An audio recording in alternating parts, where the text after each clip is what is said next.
Shy is not who I am at all. It stole my identity. We identify, I am shy. I am an introvert. Are we really? Said who? God, there's so much bullshit that we tell ourselves that just simply isn't true. And so for me, I went on a mission to find the truth about myself, seek the truth, to return home to myself, my true self, and express her in a way that felt real and authentic and good.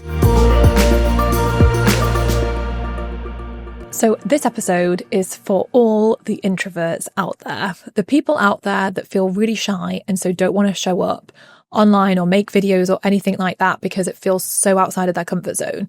So recently, I actually received quite a lot of questions recently about this topic of basically how do I show up and create visibility when I feel really shy and introverted.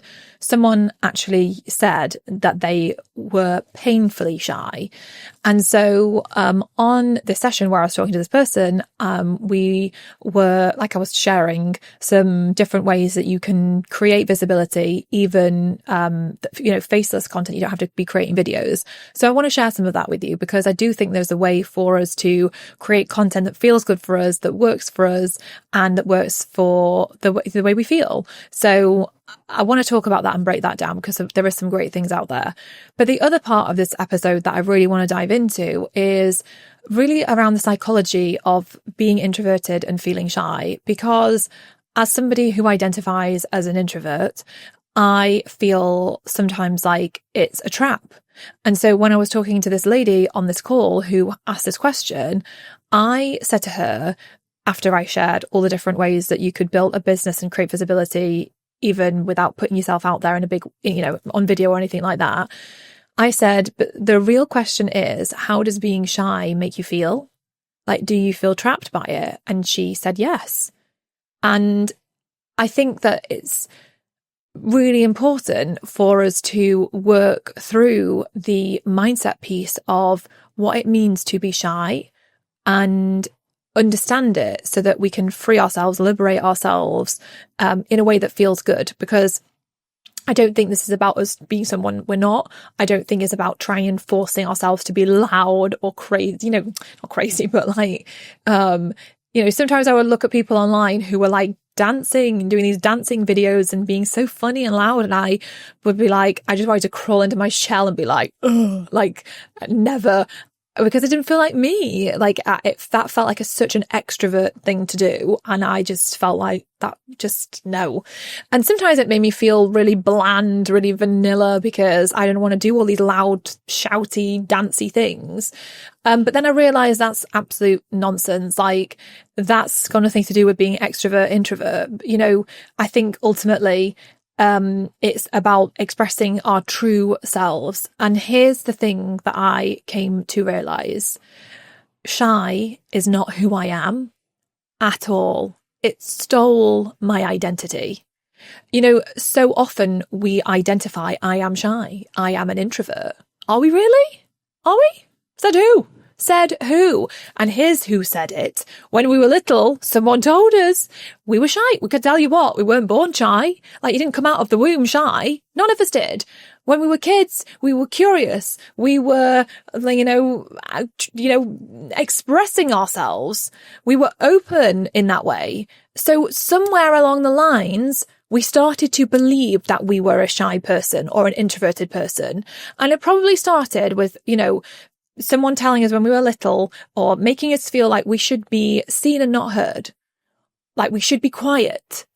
Or maybe it started with something that happened at school where you felt like embarrassed in front of people. And then so you really quickly learned that it was safer to be quiet. It was safer to keep yourself to yourself and keep your mouth shut.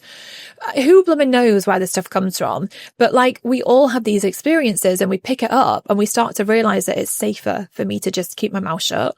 I'm going to protect myself by being shy and holding back and standing back from it all because it is safer in that place. And so I remember as a kid being told that I was shy. I remember feeling like I was a shy person.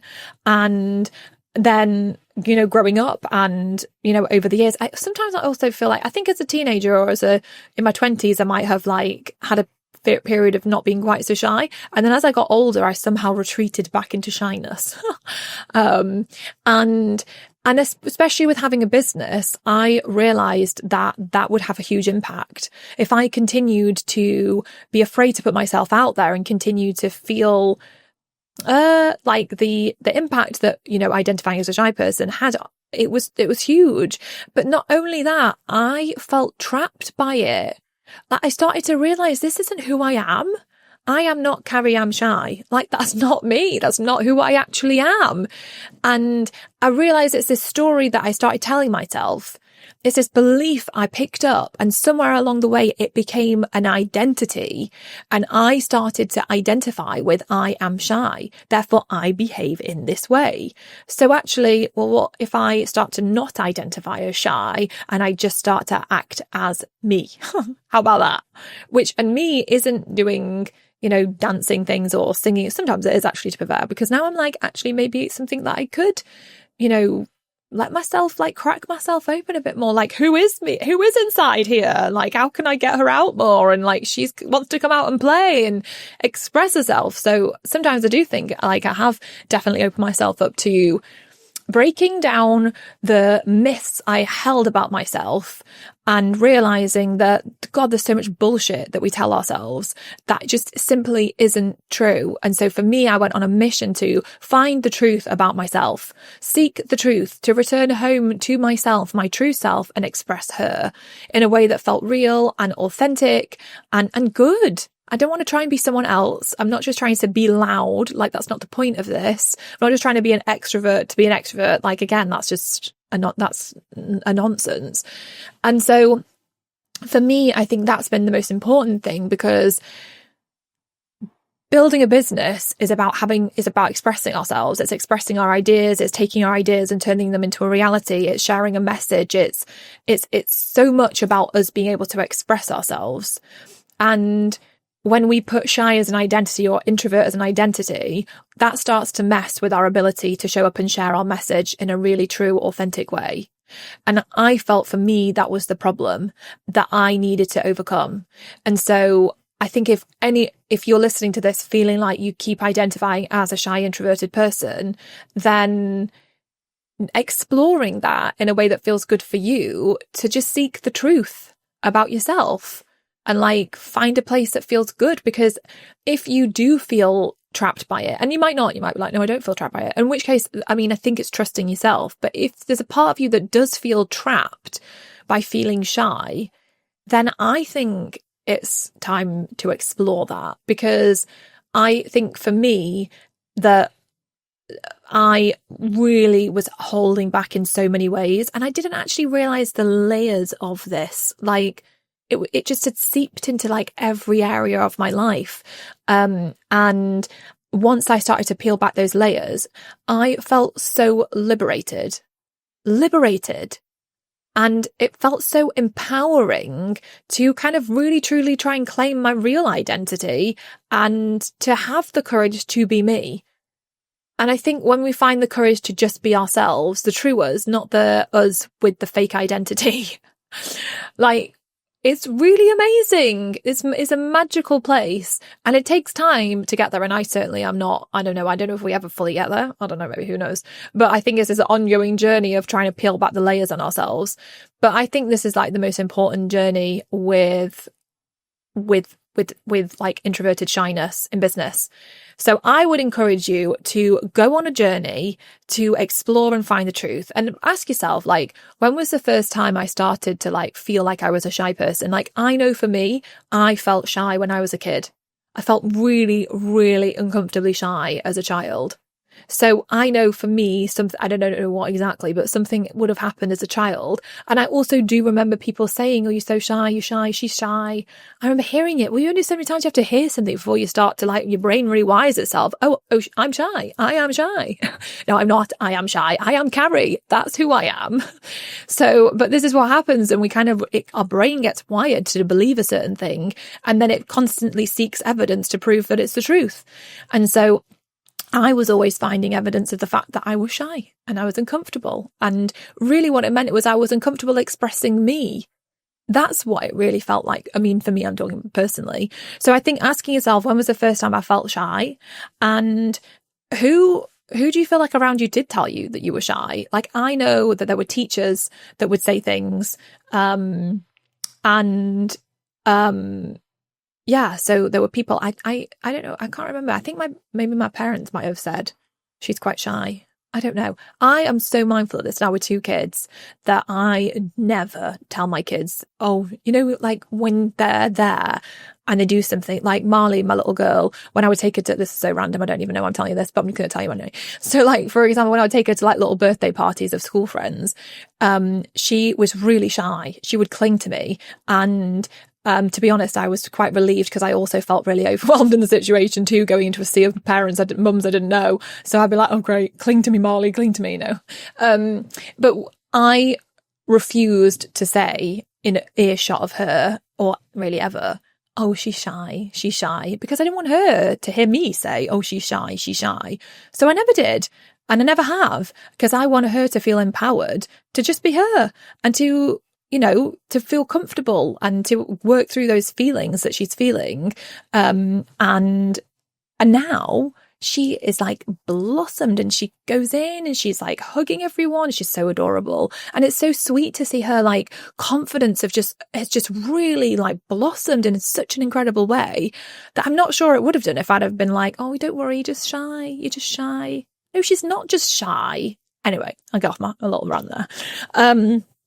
So yeah, think back of like who might have said it to you, and then also start thinking about like, who are you really? And I think write a list to yourself. Who are you really?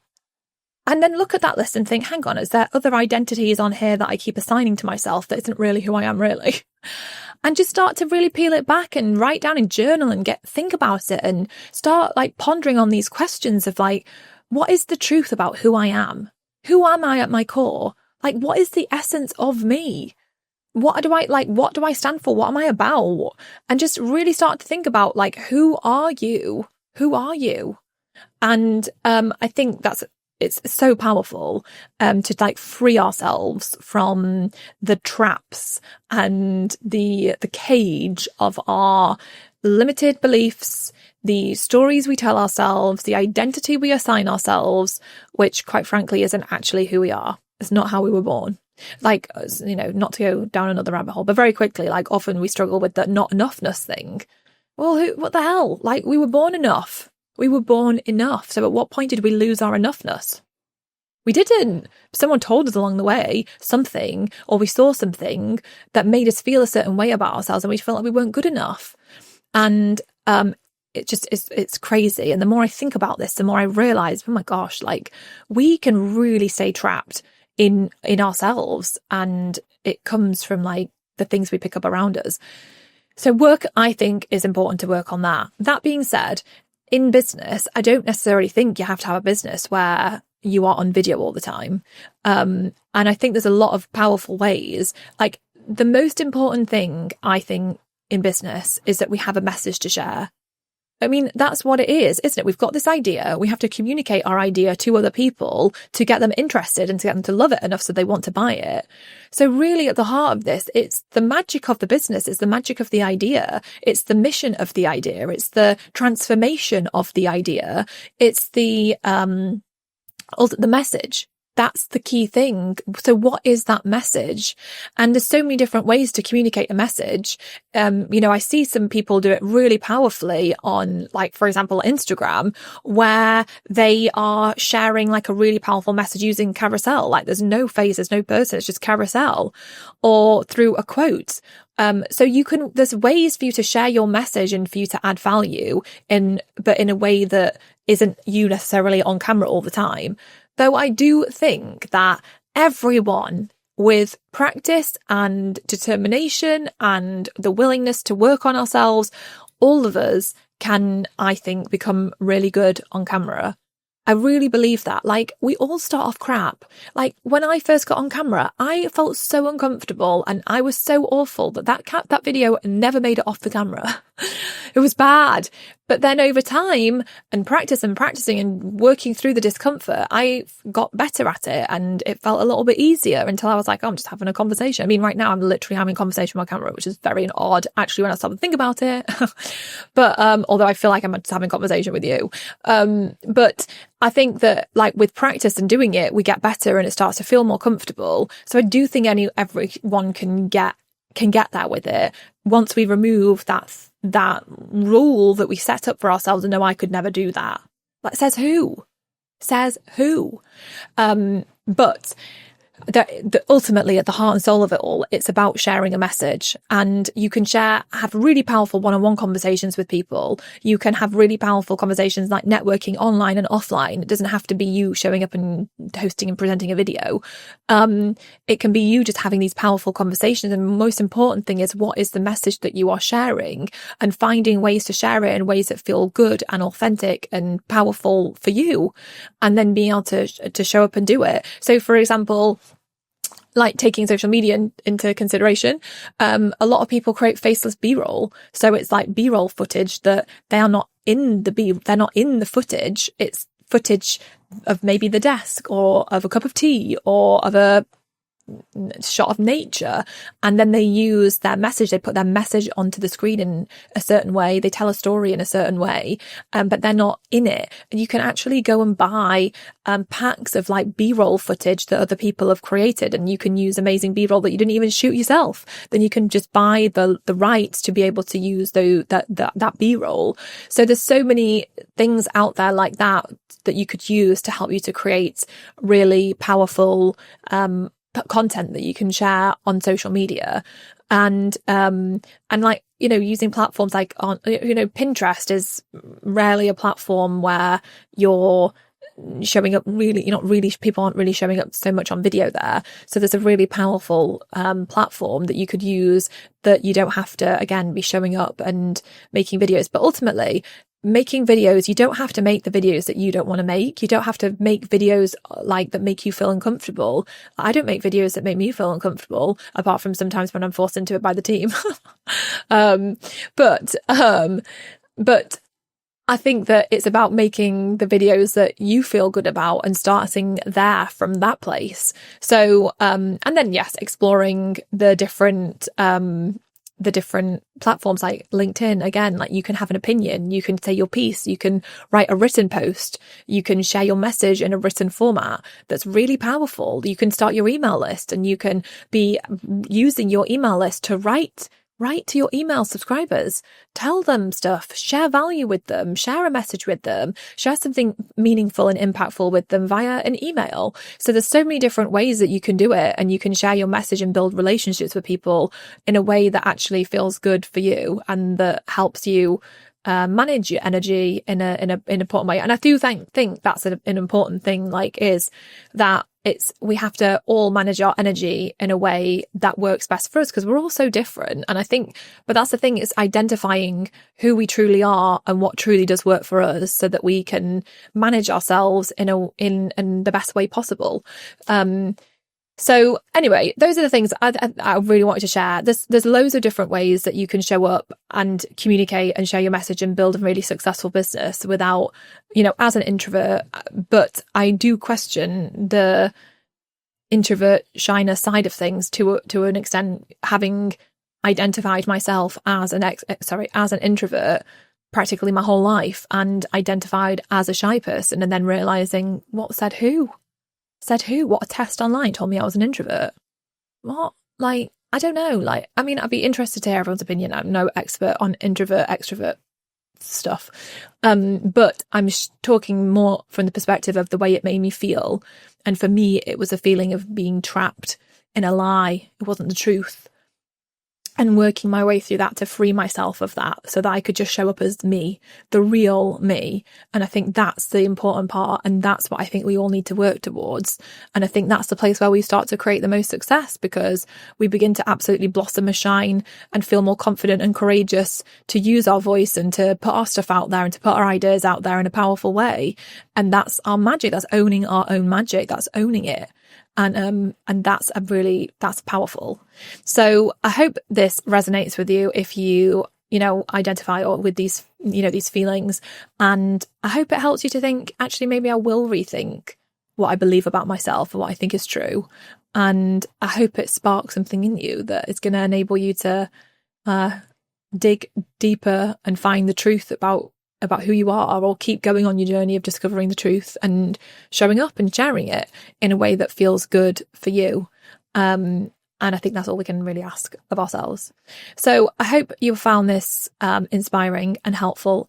And I would love it if you do enjoy listening to my episodes, if you could leave me a review over on Apple Podcasts. It's so helpful to, one, it's amazing to see the reviews, but two, it's also really helps me to get the podcast out there to more people, which is amazing. I have been loving seeing this podcast creeping up the charts inside of the Apple business charts, which is amazing. I love it.